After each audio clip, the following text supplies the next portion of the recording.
Welcome to our presentation on gender roles analyzed through the movie Kim Ji-young, born in 1982. Movie and book adaptation is quite infamous in Korean society. There have been instances of celebrities also reading or recommending this book, but getting different degrees of support from the public and also their fans. This shows that feminism and gender equality is still seen as a taboo topic in Korean society. In this presentation, we will explore that topic further, and we argue that gender roles are divided in the man being the financial provider and the woman taking on the caretaker role. This is seen in the woman taking over the majority of housework and childcare labor, while the husband is expected to go to work and financially provide for the household.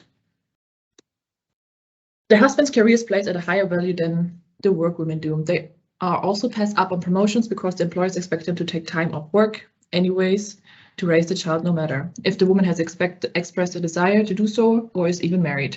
Labor force participation of Korean women is among the lowest in OECD countries. Women also tend to increasingly work in low-skilled employment and the service industry. These jobs are often marked by high job precarity and the lack of advancement opportunities. In Korea, the M-shaped female labor participation rate is also very overt. This M-shaped graph can be seen in the presentation as well. Women leave their place of employment in their mid-20s and 30s to then enter again in their 40s and 50s. This break in their career is proven to negatively affect their re-entry in the labor market. In the case of women in the workforce, a reason of great dissatisfaction is the rate of underemployment, meaning jobs given to women are often below their skill and education level compared to their male counterparts. This inequality in offer opportunities in the labor market and the burden of being the main child carer of the family can be seen when Jeong's mother and mother-in-law are discussing her prospect in the labor market, saying, "Women are even paid less than men, especially after a child and being away from work so long. She should get a part-time job if she has to work." Another example is Jeong's mother expressing her plans for the future when she was younger. "I studied the hardest out of all the siblings. I wanted to become a teacher," which was ultimately not possible for her because she had to earn money for her brothers to go to school. When asked why she can't become a teacher now, her response was, "Because I'm a mother now, I have to raise my kids." These examples show that it is ingrained in society for women to lay their job aspirations on ice in favor of their husbands and also facing job precarity. As men are expected to take on the role as provider of income, women are expected to be the main caretaker of children. As can be seen in the movie, both the family around Jeong, employers, and the government expect her to take on childcare. When she mentions the idea of her husband taking on maternity leave so she could work, it led to a huge outrage from her mother-in-law, blaming her for jeopardizing his career and saying things like, "How could you do this to him?" Which shows that she is primarily responsible for childcare, and it would be irresponsible for her to transfer that responsibility to her husband. Furthermore, the employer of a co-worker of Jeong's husband states that male employees would be withheld from promotion if they were to take on maternity leave. Therefore, the employer shares the idea that the woman should be the one taking maternity leave or quit her job to take care of her children. This is also seen in this table that shows that workers view maternity leave to be relatively inaccessible as they are scared for repercussions. This gender role is further implemented in the Korean childcare system, as can be seen in the movie. It is too expensive for Jeong and her husband to both work while having a child, as the government provides too limited public childcare. This correlates with the idea that instead of the government, women should take on childcare, and is further seen in the government increasing the amount of non-regular part-time jobs so that women will be able to take care of their children while working part-time.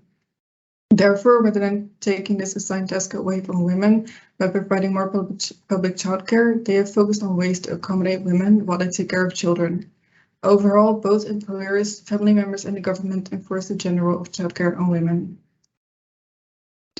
Another gender role assigned to women is housework. In the movie, during the holidays, the main burden of gathering and making the holidays harmonious is placed on women. Jeong is expected to help her mother-in-law in the kitchen, preparing the food for the rest of the family with no gratitude in return.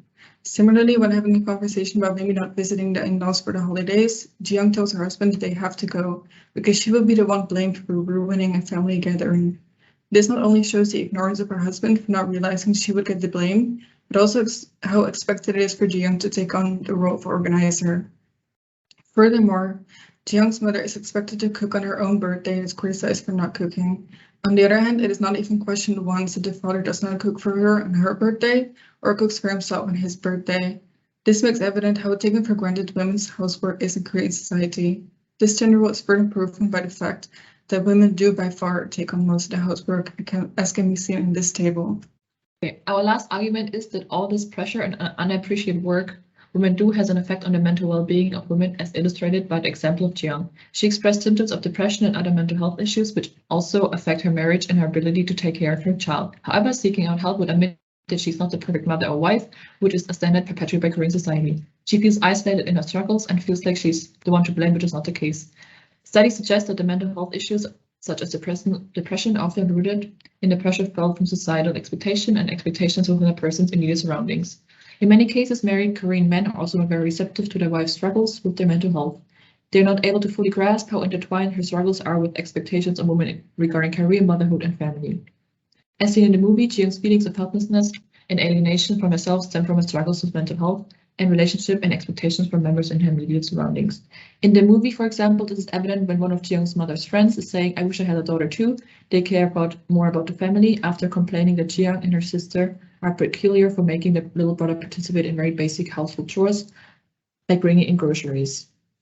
Jeong's struggles with mental health are discussed in the movie when she was expressing, "I sometimes feel dizzy and forget the time around me," to which her husband suggests to go to therapy. When Jeong is in bed for an uncharacteristically long time, it is clear that she's not feeling well mentally that morning. But her husband's response was, "Don't mind what they say, I'm hungry, feed me."